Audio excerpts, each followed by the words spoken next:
एक बार ठाकुर जी का एक बड़ा ही प्यारा भक्त था। वे रोज एक इमली के पेड़ के नीचे बैठकर ठाकुर जी का भजन कीर्तन किया करता था। उसी रास्ते में एक दिन भगवान नारद जी जा रहे थे। वो उस भक्त को देखते हैं और उससे पूछते हैं, क्या तुम रोज इसी पेड़ के नीचे बैठकर भगवान का भजन कीर्तन करते हो? तो उसने कहा, हाँ, मैं पिछले 30 सालों से इसी पेड़ के नीचे बैठकर भगवान का भजन कीर्तन करता हूँ। नारद जी बड़े ही प्रसन्न हुए। तो उसने कहा, मैं भगवान से मिलने जा रहा हूँ। अगर तू कुछ संदेश देना चाहता है या भगवान से कोई बात कहना चाहता है तो तू मुझे कह सकता है। तो भक्त ने कहा, बस मेरा एक ही प्रश्न है कि मुझे भगवान के दर्शन कब होंगे? तो नारद जी ने कहा, ठीक है। वो भगवान के पास जाते हैं और भगवान से प्रश्न पूछते हैं। तो भगवान ने कहा, उस इमली के पेड़ में जितने पत्ते हैं मैं उतने ही सालों बाद तुम्हें दर्शन दूंगा। नारद जी बड़े ही उदास हो जाते हैं और नीचे आते हैं। तो भक्त ने पूछा कि आपने मेरा प्रश्न पूछा? तो नारद जी ने कहा, छोड़ो, वो बात फिर कभी करेंगे। भक्त कहता है, अरे ऐसे कैसे छोड़ो, मैंने भगवान से वो प्रश्न किया है, मुझे उसका उत्तर चाहिए। नारद जी ने कहा, तुम उदास हो जाओगे। तो भक्त ने कहा, नहीं, मैं उदास नहीं हूँगा, आप बताइए।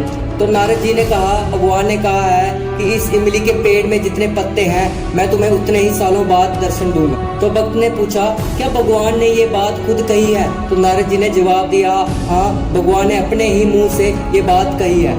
तो उसने फिर पूछा, क्या भगवान सच में मुझसे मिलने आएंगे? नारद जी ने कहा, हाँ भाई, हाँ, बिल्कुल, भगवान ने ये बात खुद कही है। ये बात सुनकर भक्त जोर जोर से नाचने लगता है, भगवान का भजन कीर्तन करने लगता है और बहुत ही खुश हो जाता है। ऐसा करते करते अचानक भगवान वहाँ प्रकट हो जाते हैं। तो नारद जी को वो बात अच्छी नहीं लगती है।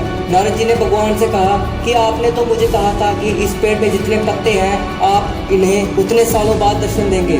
तो आपको अगर इतनी ही जल्दी इनको दर्शन देना था तो मुझे झूठा क्यों बढ़ाया, मुझसे क्यों झूठ कहलवाया? तो भगवान कहते हैं, मैंने आपसे कोई झूठ नहीं कहलवाया।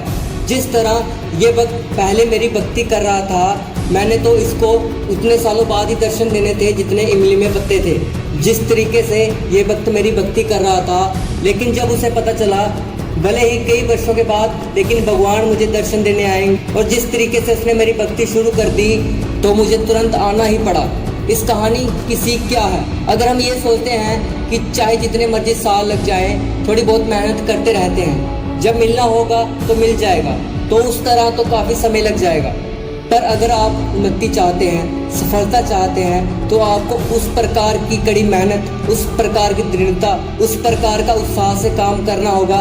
तभी जिस तरह भगवान कुछ मिनटों में दर्शन देने आते हैं तो बहुत जल्द ही आपको सफलता प्राप्त होगी। तो मेहनत करते रहिए, लेकिन उतने ही उत्साह के साथ, उतने ही खुशी के साथ, मानो कि भगवान आपको दर्शन देने वाले हों।